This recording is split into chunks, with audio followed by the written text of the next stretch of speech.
Good morning, good afternoon, good evening, depending where you are on this tempestuous planet. It's a fast-forward planet in many ways. We're still surging in surge mode as a species.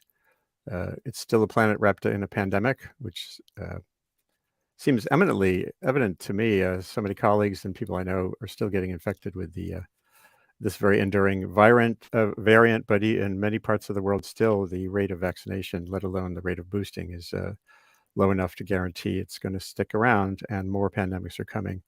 It's a human-heated planet, which is evident in so many ways. It's now also the turbulence has been intensified and stirred up by Vladimir Putin.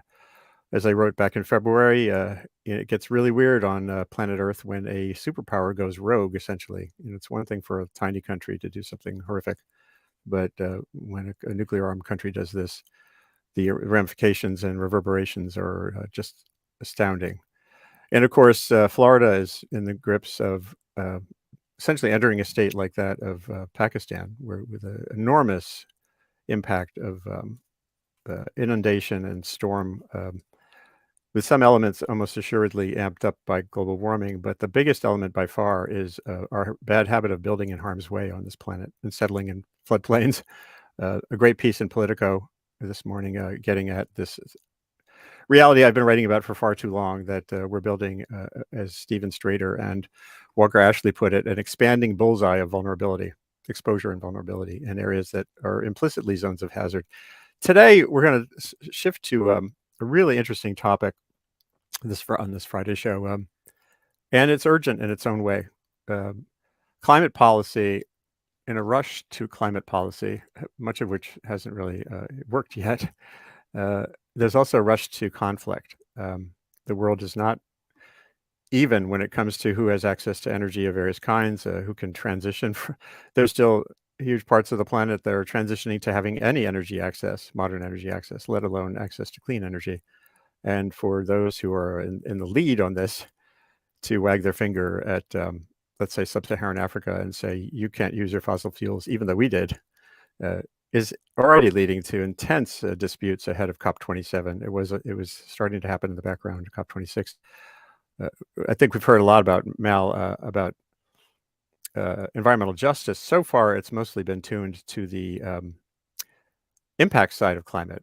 Rich countries added to global warming, it's impacting poor countries. But the energy imbalance, energy injustice is just as much of an intense, if not more intense dispute. It's kind of the opposite of loss of damage. It's limiting potential. It's when countries are losing their potential that they see to develop, that becomes, I would say, fighting words. So I didn't realize until recently that Jeff Delbecco and others, as early as 2013, had put forward a concept they call climate backdraft. The image there is from a U.S. Fire Administration illustration of what backdraft is when you're fighting a fire, you do something that actually worsens the fire. And there was a movie about this. Just go watch it sometime, Backdraft. You'll see more about what it means. So it's great to have Jeff Delbecco from Ohio State, not Ohio State, oh my God, from the University of Ohio. That's fighting words right there, probably.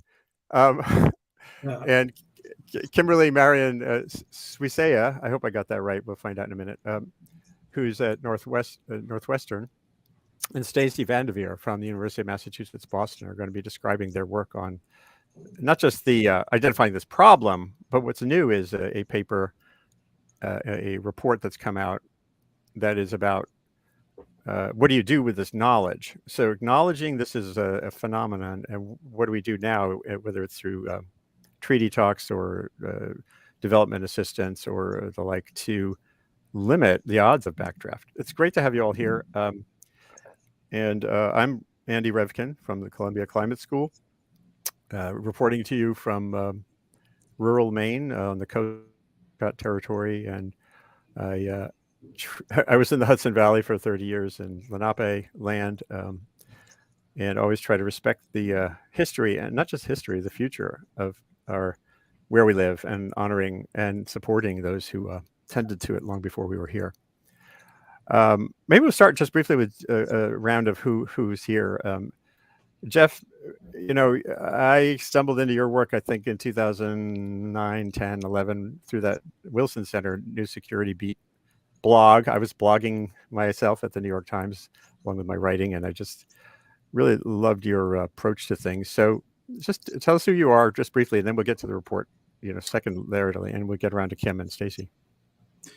Sure thing, Andy. Thanks for hosting this conversation today. I'm Jeff DeBelko. I'm a professor at Ohio University at the Voinovich School of Leadership and Public Service. And as you alluded to, spent 15 years in Washington at the Woodrow Wilson Center and its Environmental Change and Security Program, where I'm still affiliated, and then also a report I think we'll hopefully talk about today from the Stockholm International Peace Research Institute, the Environment of Peace, and so an associate senior fellow there as well. Oh, okay, great. And Kim, did I just hear something about the solidity of your academic future? I don't know if that's public yet, so we not official. It's not official.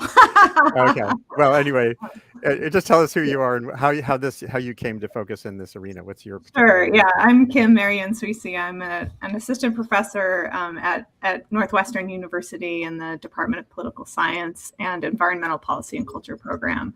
And prior to my academic career, I was a practitioner. I knew Jeff way back in the day, and I worked in environmental advocacy and biodiversity policy. So now my research is really around thinking about how do we design and deliver justice-driven environmental solutions. Yeah, and this couldn't be more important. And Stacy, tell us not just who you are, but what drove you to this question. Oh, you have to unmute. Sorry, you'd think I'd be better at that by now. No. I'm Stacy Vanderveer at the University of Massachusetts, Boston. I chair a Department of Conflict Resolution, Human Security, and Global Governance in the McCormick School of Policy and Global Studies there. I also met Jeff back when we were Washingtonians, living and working in the belly of the beast. I've been working on some of these issues related to climate and security and the potential and the backdraft to potential to make things worse instead of better for quite a few years, and it's great to be here. Super. And to me, I'll just say one briefly. In 2007 at the New York Times, I was the lead writer on a package on what we called the climate divide. And I look back, it was about, basically rich countries are changing climate and poor countries haven't contributed to warming yet, and they're in the front row for impacts. But I missed some aspects of the complexity. I missed that this wasn't just about climate change. It was about the climate durability or vulnerability, and that you see playing out now. There's a lot of talk of every time there's a epic flood like in Pakistan or what's happened in Florida now, the media have this kind of way of ganging up on the climate part of it, the hazard, but not on the vulnerabilities and the differential vulnerabilities. And I think if I could go back and deepen my reporting and some of those stories, it would be more about vulnerability divide than a simple climate divide. I don't know if that makes sense. And then we'll dive into that paper. And does that come to mind for any of you? We're in a sort of a climate change moment as opposed to a climate vulnerability moment still, it feels. Maybe Jeff? Yeah, well, as somebody who had the privilege of serving on the Intergovernmental Panel on Climate Change and the kind of perceived gold standard of understanding science, it was still well, we won't call it exceptional, but it was still a kind of a science-focused discussion, and it was about what was happening with the climate. And it wasn't that humans were incidental, but in this case, it was a chapter on human security. It was the first time that these issues of climate change and what it meant for a broader security context that was both the traditionally narrowly defined security as well as the title of the chapter suggested, human security, and looking at what it meant for livelihoods and people. And so I think at the heart of this avoiding backdraft frame is to remember that even as we try to do right by addressing climate change, that still can be done well, and it can be done poorly. And if the people are still kind of a secondary concern or after the fact concern, or not framed, as you say, as kind of how we organize ourselves as part of the problem, then we're going to continue to be plagued by these challenges in this additional category of how we have peace and justice issues associated with how we respond to climate. Yeah, so let's get into the report and tell us a little bit about SIPRI. SIPRI is the Stockholm International Peace Research Institute. So like all good Nordic countries, it's one of the repositories of research, of very applied research. Historically, has been an institution that's focused on that traditional security and literally counting weapon systems and having inventories of militaries. But under the leadership of Dan Smith in the last some years, has really had a focus on climate change and environment and development as part of that larger security agenda. And so they have widened their lens, and it like places like the Woodrow Wilson Center's Environmental Change and Security Program are both doing analysis at the high level with kind of high level policymakers, but also engaging at state and community levels and understanding how these things are playing out in the different contexts. And let's just start in on the report then. So this idea, maybe you could each articulate when you think of the problem, whether you call it Backdraft.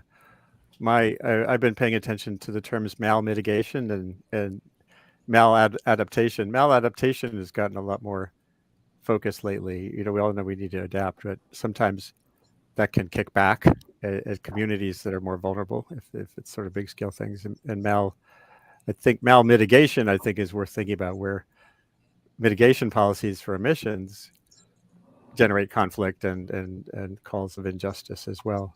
But the Backdraft concept is pretty interesting too. So maybe Kim, you know, what's your core definition of the problem, and then we'll get to these ideas of solutions. Well, that's a big question. Yeah, so I have been thinking about justice for a really long time, and trying to understand what justice, what it means in the context of environmental change. And really, to me, the problem is fundamentally a problem of injustice. And it's less so in the sense of thinking that there is an end point to justice, that we can achieve justice and then be done, but rather it's about thinking about how we as humans situate ourselves in relation to each other, in relation to our environment, and how the way that we situate ourselves really sort of defines how we might move forward towards a more just future.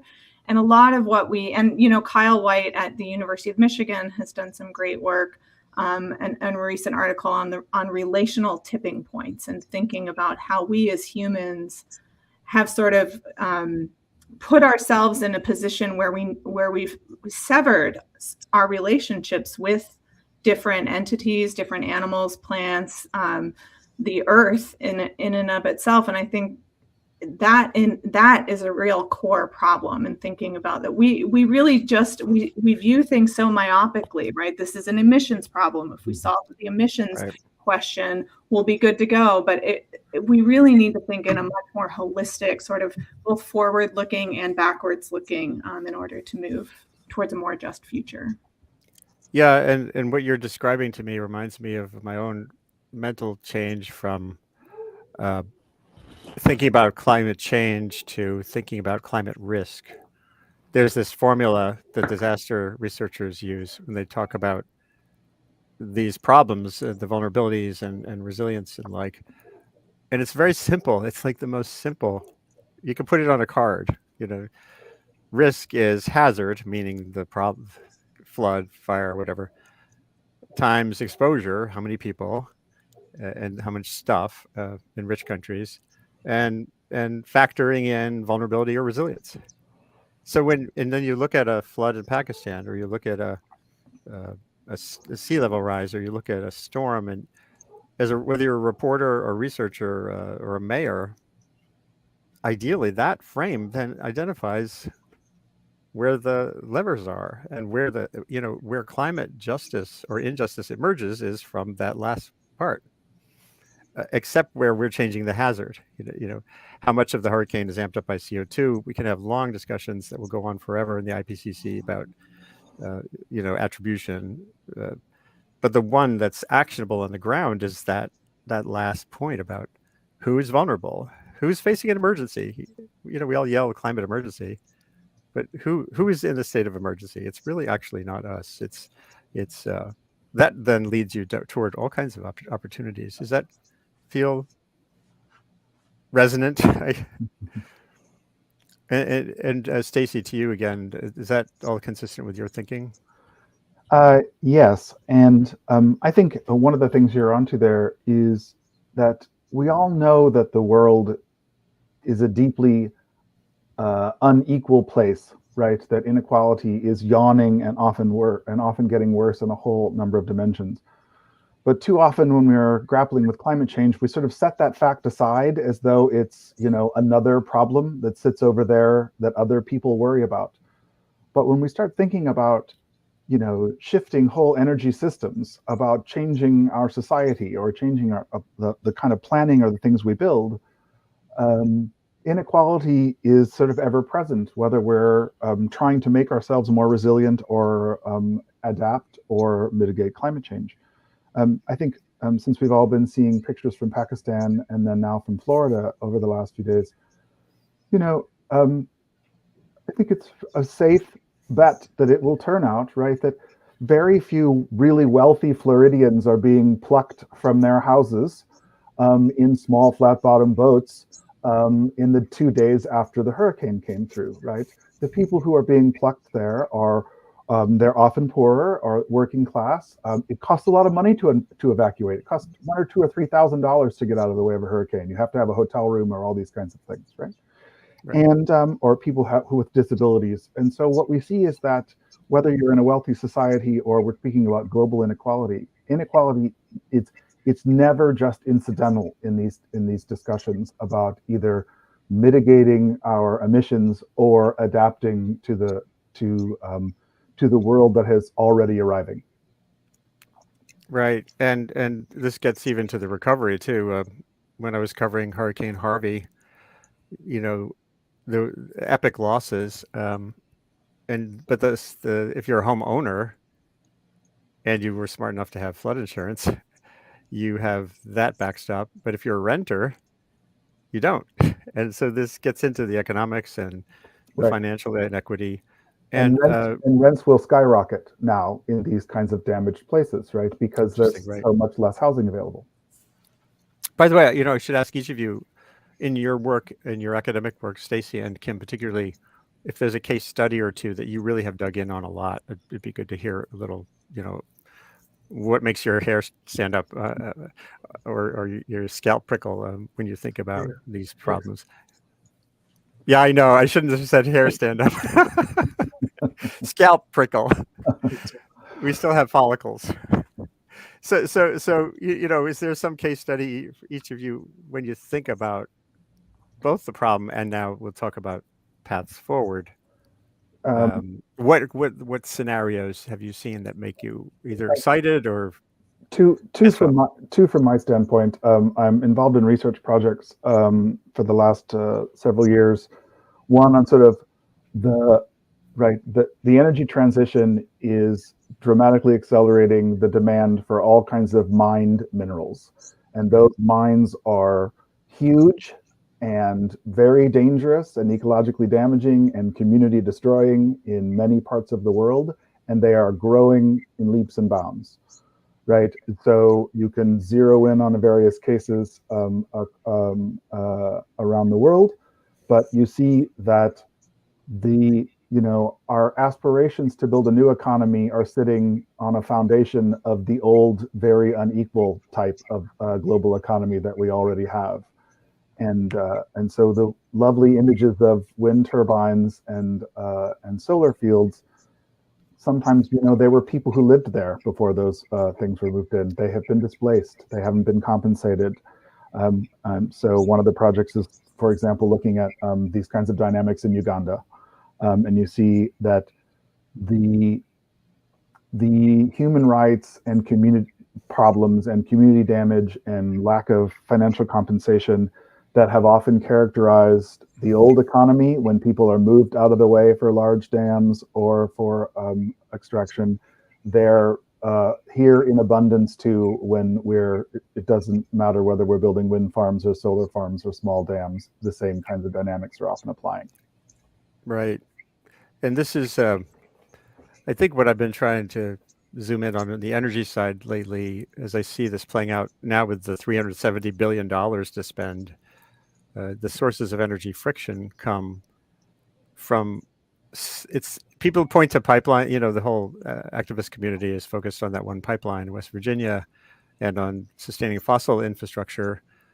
To me, the problem is scale. When you do any of these things at the scale of avoiding a gigaton of emissions or the scale of building a modern grid in a country as big as America, it's the scale that makes it all suddenly in so many people's faces or lives.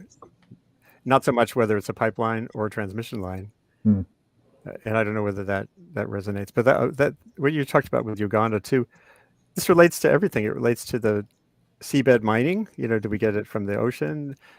People are saying, no, we can't go there. And that means, well, where do you want to get it from? Do you get it from Nevada? I was just there. My first flight in 930 days was to go to Nevada to give a talk at the university, but also to do some reporting on lithium.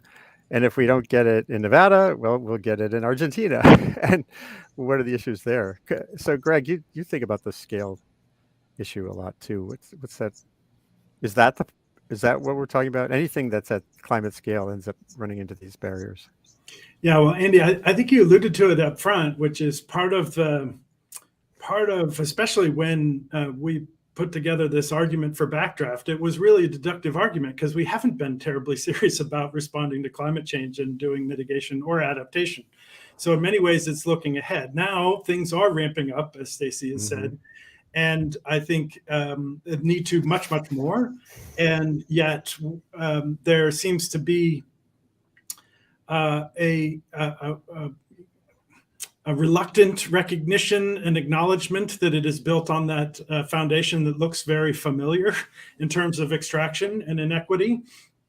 It's often, in fact, I'm sure Stacey and Kim have had this experience as well, where it's like, oh, I thought, Jeff, that you thought this was climate change was a big deal. So why are you raising these inconvenient points about injustice and creating new conflict in how we respond to climate? We must respond. We must make this transition.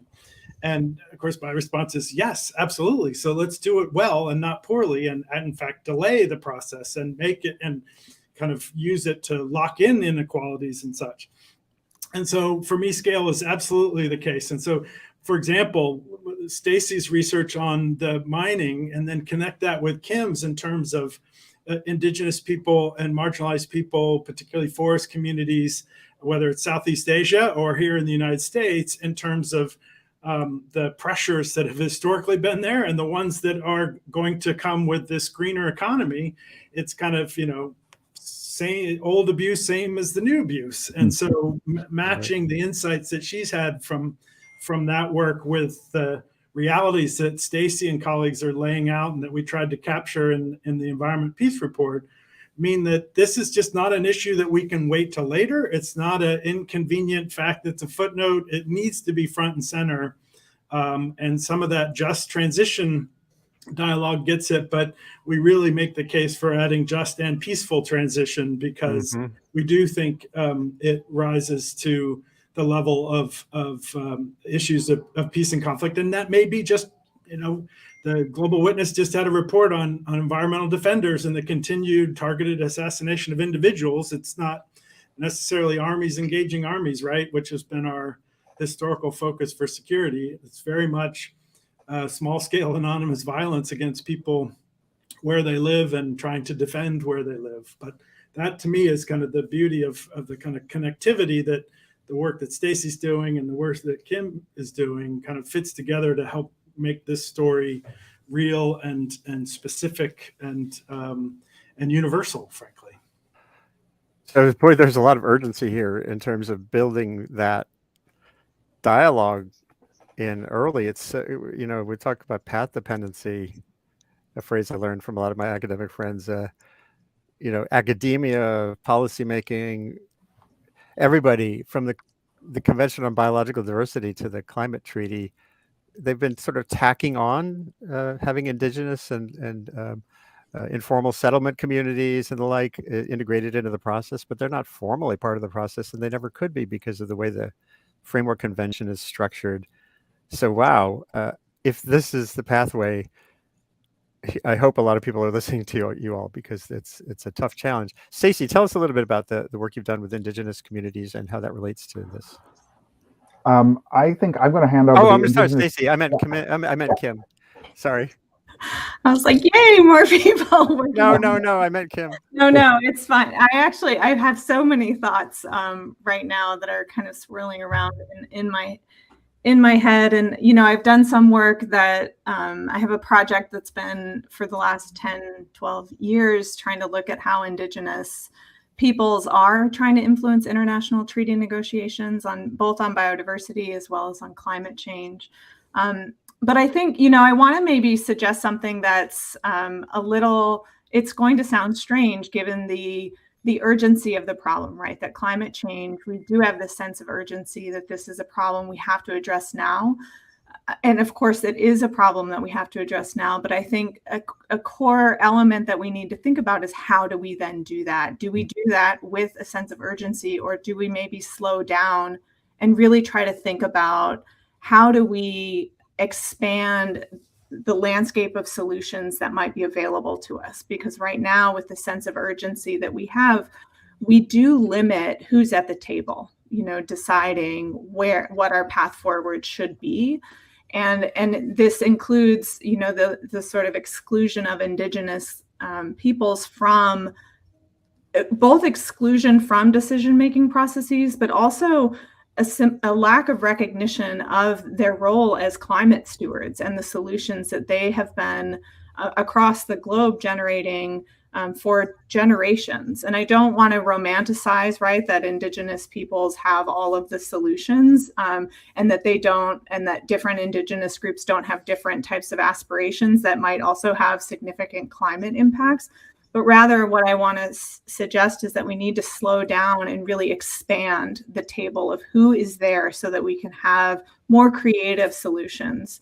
And we're already seeing with COP27 coming up in Egypt in early November that indigenous peoples are again they're not able to be fully at the table in the way that they should be at the table.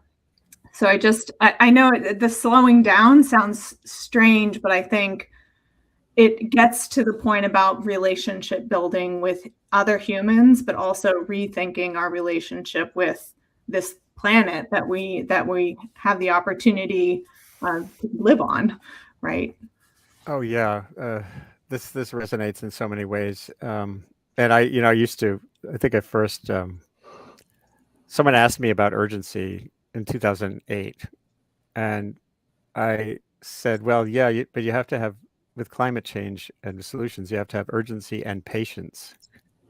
Like it just like for me and many people, it's hard to even put those two words in your head at the same time. How does that work? But I've seen that play out in so many aspects of building climate solutions. Adaptation, the areas where you've had successful adaptation work, it takes sustained engagement to build the trust and fluency, both just among the disciplines and then between the disciplines and the communities, stakeholders. And that's so hard, but because it takes time. That feels very resonant. I'm showing this paper you recently did. Maybe you could talk about it briefly too. Waking from Paralysis, Revitalizing Conceptions of Climate Knowledge and Justice for More Effective Climate Action. Really interesting list of authors and a call to action here.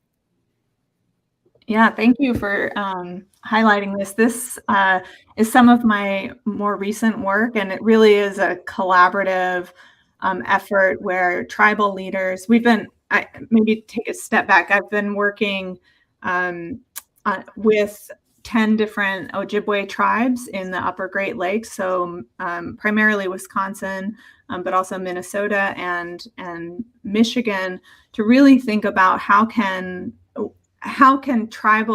tribally driven research help promote climate resilience in Indigenous communities. And so this paper that we wrote came out of a series of relationship building exercises where we spent a lot of time, and this was all during the pandemic, so it was online, which is a bit strange for relationship building, but it worked. Were some tribal elders, including Marvin Defoe from the Red Lake Band, and Edith Leoso from the Bad River Band of Ojibwe, really shared with us their ancestors' knowledge and ways of thinking about the earth and our relationships. And so this article tries to call this out to attention and suggest that we need to create more opportunity for diverse forms of knowledge and diverse ways of going about building knowledge if we want, in our sort of broader climate space, if we want to really identify sustainable long-term solutions. And one of the key things that has come out of this project is how important it is for climate research to be driven by communities, right, where they're asking the questions. Because in the context of Ojibwe nations, one of the biggest threats is how climate is affecting manumin, which is wild rice. And Ojibwe peoples arrived in the Great Lakes region as part of their ancestor story. They were looking for where food would grow on water, and this is where they ended up, was where this wild rice, right, grows on water. And as this manumin the climate is warming and there's more pollution in the waters, the manumin is declining rapidly. And so how do you as a people adapt when sort of one of the core relatives can no longer survive, right, in the climate that you live in? And so this is sort of how we're trying to sort of reframe what climate science looks like from the perspective of the communities who are directly experiencing climate. I mean, we're all experiencing it, but this is a sort of a fundamental. Sorry. Oh, did you lose me? I'm across the digital divide still a little bit, so I probably froze there for a second while you. I caught the end of your. I'm on Elon Musk's Earthlink.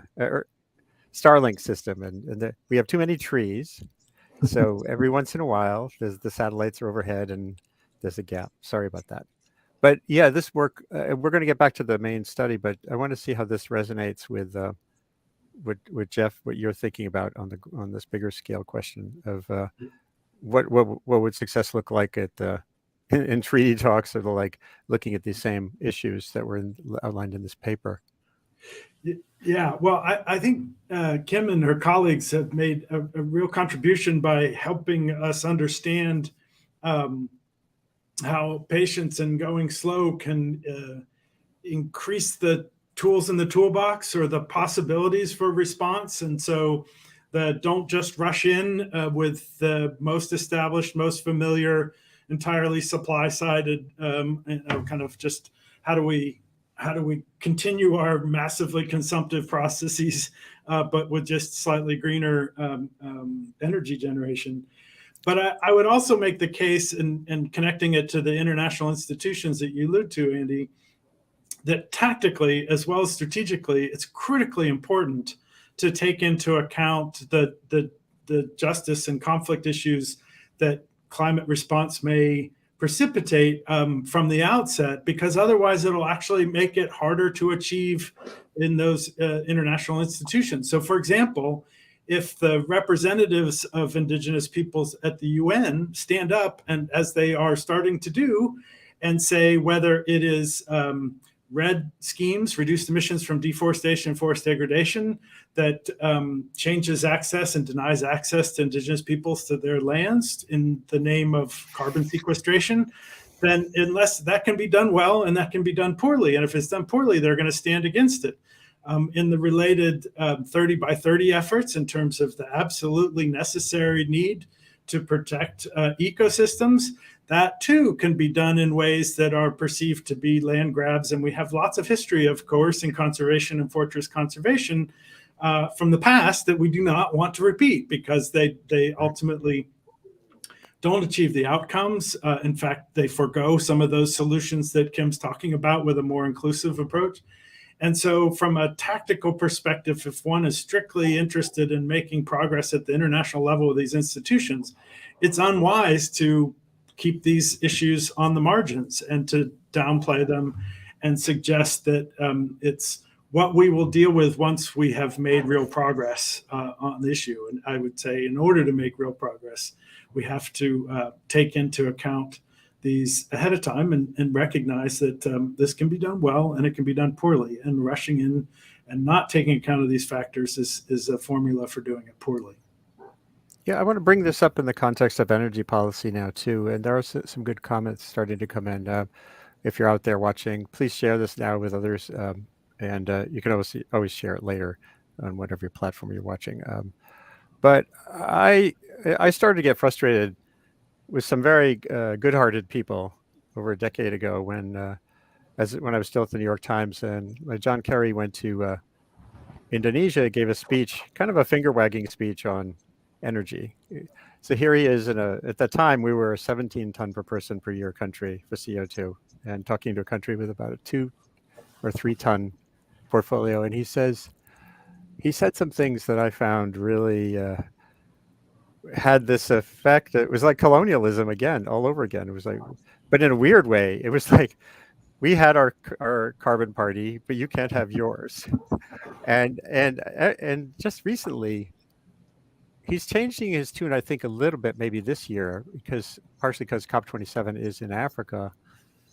But at an Africa Business Summit last August, he said something that really blew my mind, and feels like it's this tone deaf approach to the problem. Let me see if you can hear this. It is true that the United States and Europe and some other places benefited by being the first movers in the market in terms of energy.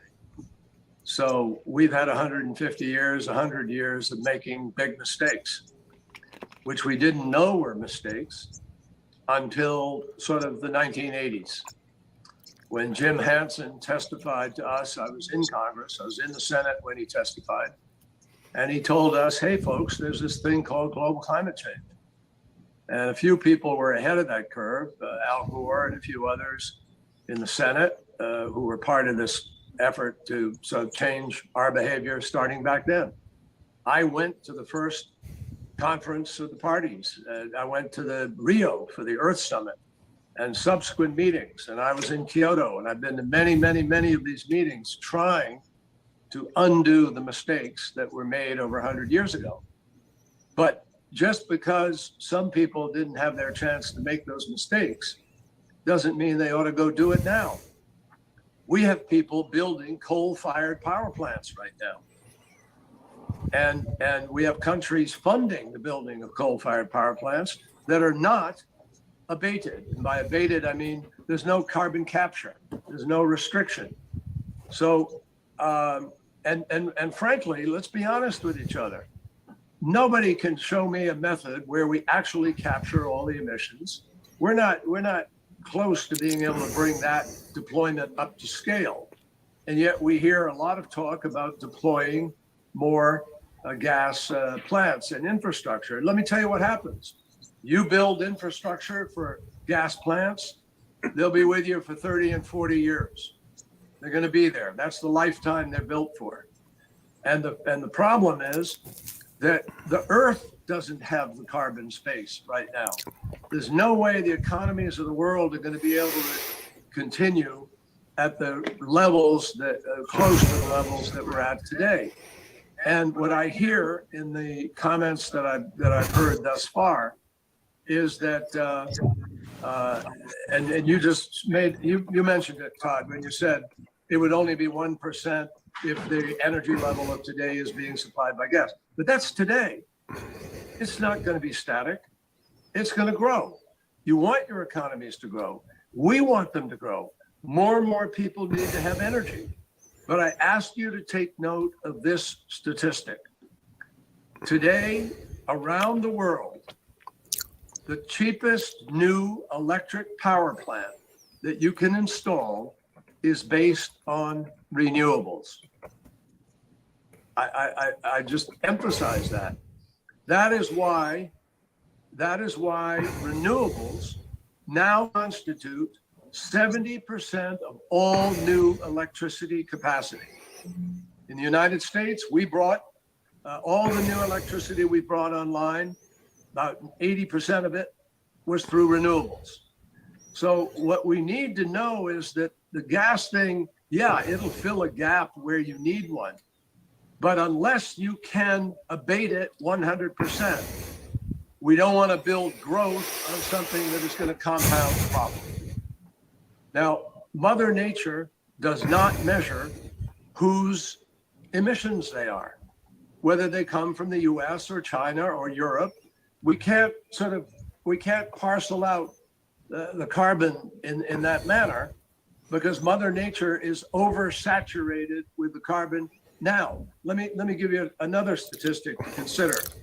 Even if we get to net zero 2050, we will still have to suck 1 trillion tons of carbon dioxide out of the atmosphere because of everything that's up there today and the damage it will do to us. So we need to be thinking much more sustainably here. And that's where the funding is going to go. The money is not going to continue to flow into investment for fossil fuels. It will sustain for a period of time while we transition, but that is not the future. And Africa should be building for the future using the technologies that will be part of that future.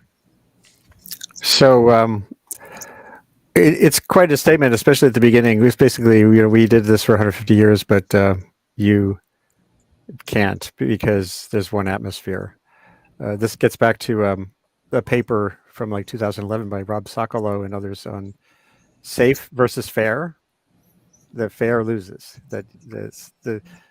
I don't know what you feel. I'd love to get your sense of like if you could be Kerry's speechwriter ahead of COP27, each of you, what would be a better way to go at that with this justice frame in mind? I mean, I'll start a little bit from some work on coal. It's there are plenty of facts in in Secretary Kerry's little interjection there that are accurate, but a lot of ways the frame is not helpful, right? In the way that he has put it. So let's give a couple of examples. The United States and the Europeans have pushed to end sort of multilateral bank funding for coal and other and some gas plants, right? They're trying to slow down and end fossil fuel investments. That's a perfectly reasonable goal given the challenges we face for the global climate. But what has not happened, right, is that he mentions positive incentives and costs, but they aren't there for those multilateral, for those initiatives, right? So in other words, if we were saying we're not funding coal, but we'll fund twice as much renewable energy in order to get this started, that's a different frame, right, than the one that he used. That's one. The second one is, I think, as Kim's work is very clearly illustrates, is that Secretary Kerry is from a country that still has no coal phase-out deadline, right? It is not committed, in fact, to get rid of all of its coal. That is still not our policy because our politicians, it would be a perfectly good policy for this country, but it is one that our politicians can't bring themselves to do. So I think actually he ought to learn a bit by the mess we have in our own house, that it is also not helpful to simply tell citizens or policymakers in Africa or Latin America or Southeast Asia that the United States has decided what their energy future is, right? So if we want to speak about having a conversation about energy futures, let's have a conversation. But it's not that helpful to be told by the American that we know what your energy future is and we're going to pursue it for you. And we're not going to actually pay for it. Yeah, right. And that level of the $100 billion a year that was supposed to start in 2020 is mostly play money. So even on existing commitments, we're not there. Yeah, and maybe Kim too. When you think about what would be I think to a certain extent the environment of peace report gets at what a different approach might be like. But what's your thinking? Yeah. Well, and I'll pass it to Jeff in a minute on the environment peace report. But I think I look at a lot of the ways in which I've done a lot of work in Southeast Asia and looked at how we've tried to solve our problems that we've generated here in the United States and what impact that has on people, right, who live in the places that are where many of our solutions are rooted. And in the context of, mitigation, when we think about what kind of land is needed for people to be able to eat and subsist and pursue their lifeways as they choose them, and if we're demanding that tropical countries stop deforesting, we have to ask, like, who has the right to sort of make those kinds of demands, and why are we displacing our own our need for solutions onto some of the world's most vulnerable communities? And we look at, in Vietnam, there was a recent report that showed one of the biggest impacts of climate change is human trafficking, right? It's leading, as the climate has changed and has both reduced land availability because of climate change, but also because of climate solutions. There's a rise in the amount of women and children that are being trafficked, both domestically and internationally. And I find it really problematic when we sort of suggest that we have some moral authority or some moral high ground to be driving policies in these other countries. I'll let Jeff talk about the environments of peace report. I'm giving more problems than solutions. I do have solutions, but I'll let. Well, one of the solutions it was articulated in that paper, whether it's on energy access or on environmental problems, you articulated going beyond sort of pasted on engagement. Right. And some of the work that we've been doing with here in the Midwest is actually on the just energy transition with Ojibwe tribes, and who, because of the regulatory landscape in the United States, really struggle to be able to develop their own renewable energy sources. And so we have to also think about the institutions that limit what types of solutions are really available to different communities. And this idea that there's a grid solution is not really appropriate for all contexts, right? A grid is one way that we've done energy development, but it's certainly neither appropriate nor necessary for addressing energy needs in a lot of different contexts. So interesting. Well, maybe we could do another session sometime on that Ojibwe situation. It sounds like a really interesting case study.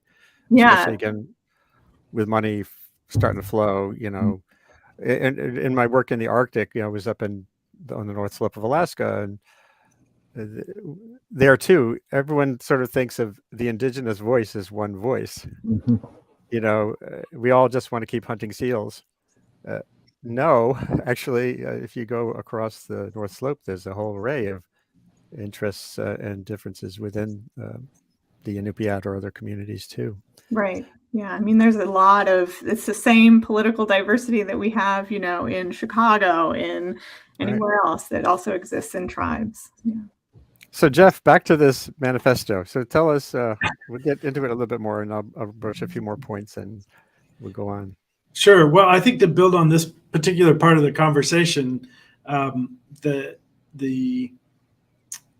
the report lays out some kind of approaches that suggests trying to address some of the shortcomings and some of the blind spots that were illustrated by Secretary Kerry's comments there. And so, for example, we know that dramatic underinvestment in adaptation, in part not recognizing that these challenges are upon us and are coming. And so if, for example, we want to better engage with the challenges that, in his case, that African countries are facing, that putting adaptation on the table in ways that are commensurate to the mitigation side will have a conversation that starts to better address what their needs are today and help them adapt for the problems that are created not by them, but by the historical consumptive practices in other parts of the world. In that sense, investing in resilience and flexibility in ways that kind of move beyond this false dichotomy between mitigation and adaptation. Do that in a way that's deliberately inclusive for some of the reasons that Kim has outlined. Also, I would say, you said at the outset, Andy, the context of what's going on in Russia. I think twofold there lessons. One is that because those are immediate and real crises in real time, it still means that we have to walk and chew gum, and we can't just have one displace these other crises. We have to address them jointly, in part because they are connected in terms of what it has meant for energy, what it has meant for food and food insecurity, because of what is the disruptions in the trade in food and such. And so these are kind of core macro approaches that then we get into different detail that, particularly on this just and peaceful transition, lead us to really take a discerning look at all the different ways we're trying to mitigate climate change, adapt to climate change, and then the actors that have those changes running against their perceived interests. So Stacy's done work for years in terms of understanding what the behavior of petrostates and other kind of fossil fuel-based economy countries, how they are responding to these stresses.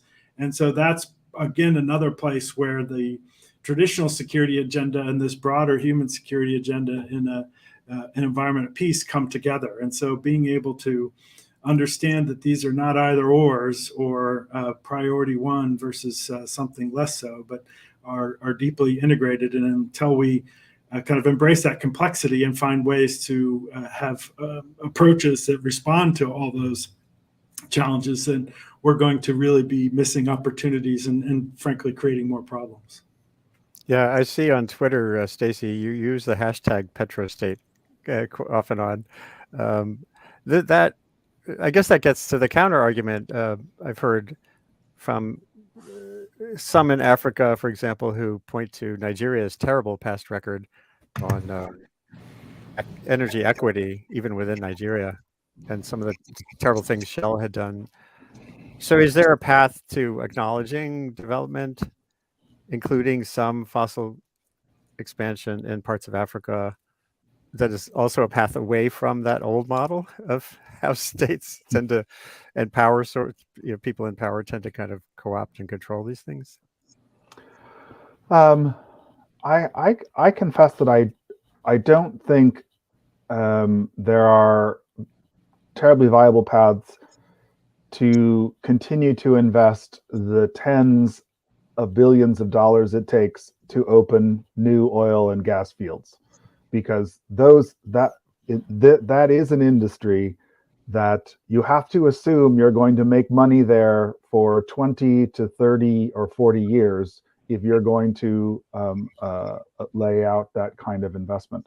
So my fear is that the more those investments expand, the more locked in countries are, and the more essentially places in the world are choosing dependence.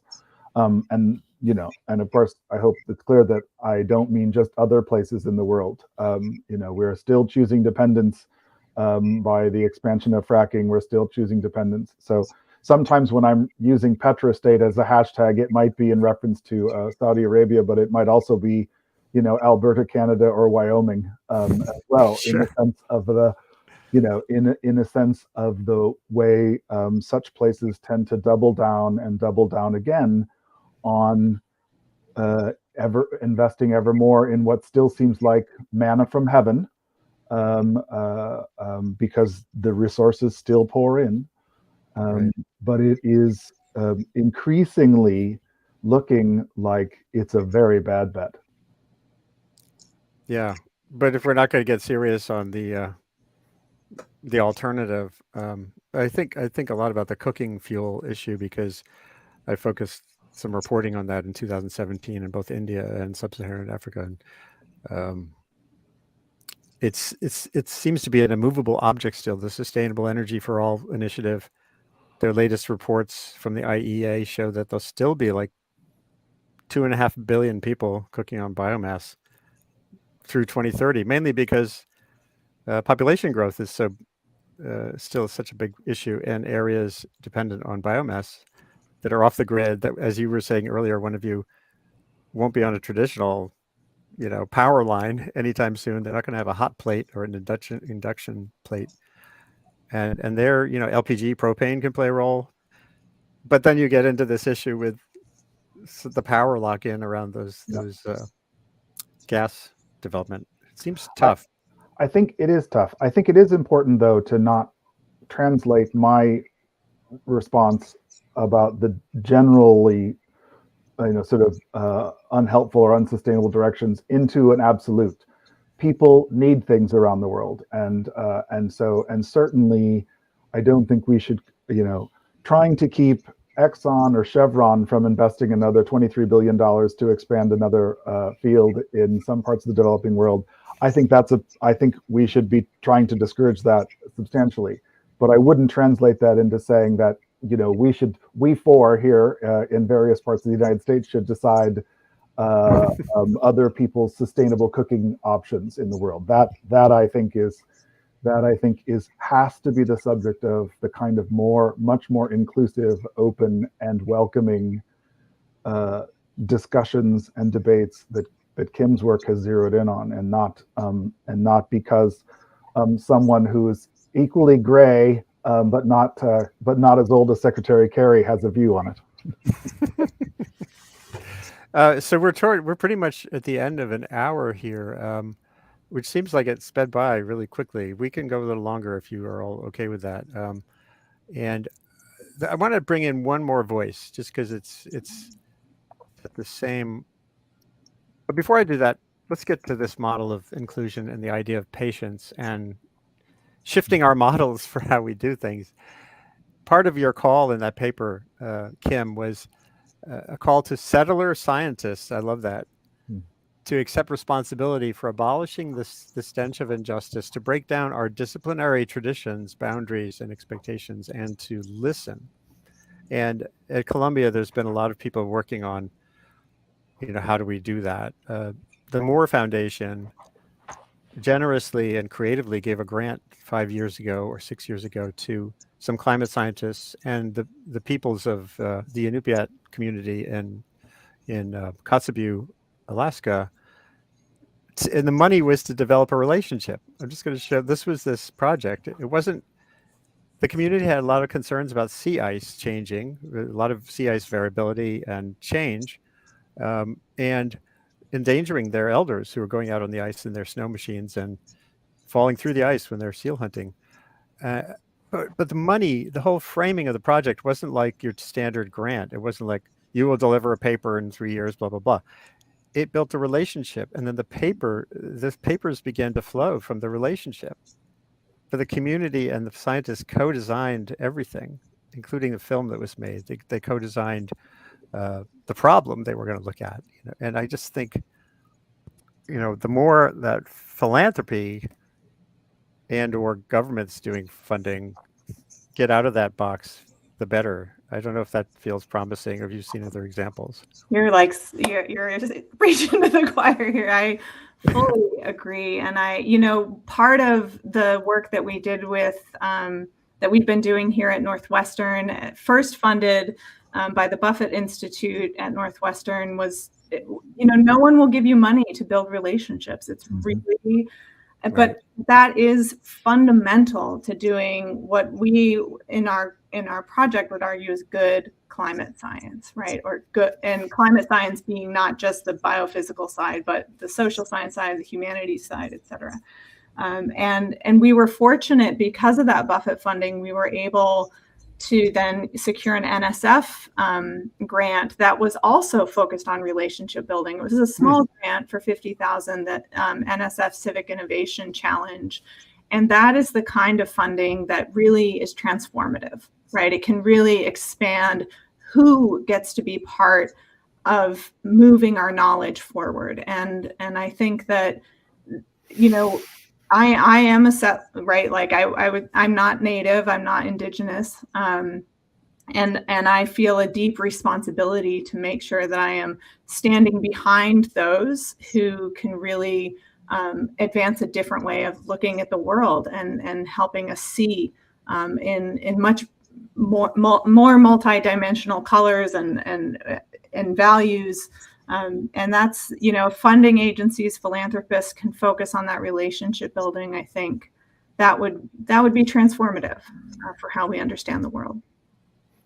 That's really great. And if we could somehow, around processes like the COPs, which unfortunately are so beholden to language that was created in 1992 and onward, with a lot of influence from Saudi Arabia, that makes it a very brittle process, an immovable process, requiring consensus, all or nothing process. It might be harder to translate this to really Cypri and the others pushing the case for, as here you say, addressing the linked crisis with joint solutions. In other words, getting climate resilience and energy access in thinking about them together is really important. Preparedness, finance peace. I did a session here on fragile states, and with Matt Barlow and others, and we could do another episode on just that. How do you invest for peace? That even taking away the environmental arena, be deliberately inclusive, research, educate, inform. So this project is really important, and I'm glad to sort of started the conversation here. I think we'll try to make this the beginning of a conversation and not just the end of one. Jeff, do you have a final thought on this? Well, no, and I think I was privileged to be part of it, and Kim and Stacy provided invaluable input to this process, but it's one that has had many hands contributing from all over the world. We had a group of youth environmental leaders who were all along the process in terms of setting the agenda, of responding to early drafts, providing input, and talking about the report once it was out. And similarly had engagement with a number of different constituencies, including Indigenous people and security actors and, kind of everything in between. And so it was meant to very explicitly say that we don't have the luxury of segmenting and just looking at one piece of the problem. The environment of peace means that we have to engage and not just say the traditional security threats that are being posed in Europe right now are a distraction, which I've heard, a distraction from the real crisis of climate. It's not a distraction for the people of Ukraine and everybody else who are facing that aggression, but that they are mutually interlinked in ways that are both diagnosis of the problem, but our formulation of solutions has to understand that these things need to come together. And so with many voices, from scholarship, from practice, from different parts of the world, these are the ways that we have that more inclusive conversation, and try to capture it in conversations like these. And I think first and foremost, it is about creating a forum for conversation and dialogue and moving to the world and the applied side. And so this report is just one example of that kind of community that tries to point in the right direction, but really not seen as an end, but hopefully a kind of well-structured beginning for the dialogue that Kim was saying is so essential, but so often underappreciated and not supported in ways that'll make it real. Yeah, a couple of last things coming in from listeners. Eliane Simonek says, I sure hope there are a lot of young people involved in understanding the complexities of our needs to tackle our world climate change crisis. The complexity is such an important thing to embrace rather than try to tamp down. I think that's one of the lessons I've learned as a journalist, which is why I've moved away from writing neat and clean articles like my 1988 story on the cover of Discover magazine. You know, the last thing we need is more like articles or finger wagging speeches. What's needed is real engagement here. And another listener, Marie just says, we must restore the deepest love for our planet and all of the beings who are here. And that's probably a good place to stop and think about where we go from here. By the way, I was in touch with a number of people in African countries, including the journalist Sophie Mabugwa, who has a African Climate News podcast there about doing another version of this, directly engaging with African communities. So stay tuned.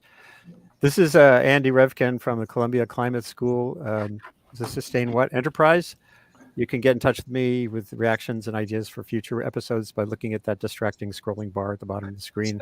I can put you in touch with the speakers anytime. As soon as we're done, you can share this. There's a video on LinkedIn, YouTube, Facebook, and Twitter, and we'll go forward from here. And thanks all for taking the time to be here today. Stacy Vanderveer, Kim Suisia, and Jeff Debeco. Thank you. Thank you, Andy.